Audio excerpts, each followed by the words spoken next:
I salesiani di Don Bosco sono presenti in Terra Santa fin dalla fine dell'Ottocento, quando Don Antonio Belloni, sacerdote ligure, arrivò e fondò una piccola comunità impegnata nell'educazione dei giovani. A Betlemme creò un grande orfanotrofio e un forno per garantire il sostentamento dell'opera, che continua la sua attività ancora oggi. Inoltre fondò una scuola tecnica per i ragazzi. I primi salesiani giunsero in Terra Santa nel 1891 e si misero al lavoro insieme a Don Belloni.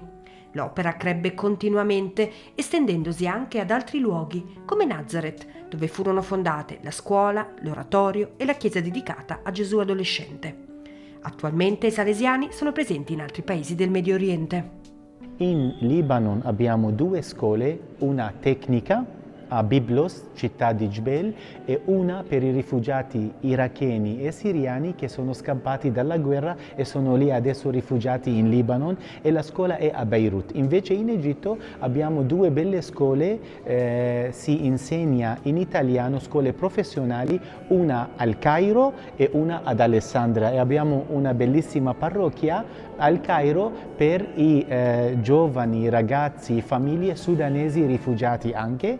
Invece in Siria abbiamo oratori, centro giovanili, una a Damasco, una ad Aleppo, una a Kafrun. A Cremisan si trova oggi il centro ispettoriale, un luogo accogliente e molto fecondo, dove molte persone si recano in visita. A Gerusalemme invece c'è il centro Ratisbon, dedicato allo studio teologico, una missione che porta con sé numerose sfide. Quando diciamo Medio Oriente, già il nome del Medio Oriente è una sfida, nel senso che prima sfida è la pace.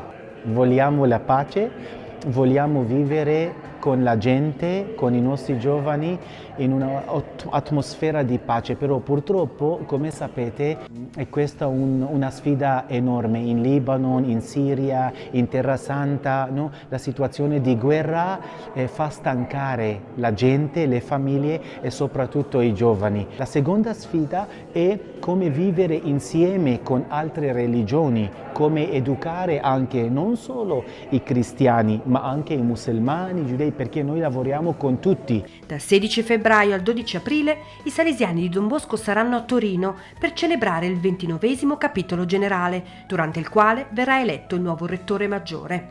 Il capitolo è stato anticipato di 1 anno perché il Papa ha elevato Don Ángel Artime al rango di cardinale. Il tema principale di questo capitolo è appassionati per Dio, dedicati ai giovani. Questi 2 lati, prima di tutto siamo consacrati, dobbiamo essere come il nostro padre Don Bosco, appassionati per Dio. Poi non basta essere appassionati per Dio, ma dobbiamo questa passione per Dio tradurla in realtà, quindi con i giovani, dedicati tutto il nostro tempo, energia per i giovani, perché Don Bosco diceva: io per voi studio, per voi prego, per voi lavoro, per voi io sono pronto a dare tutta la mia vita.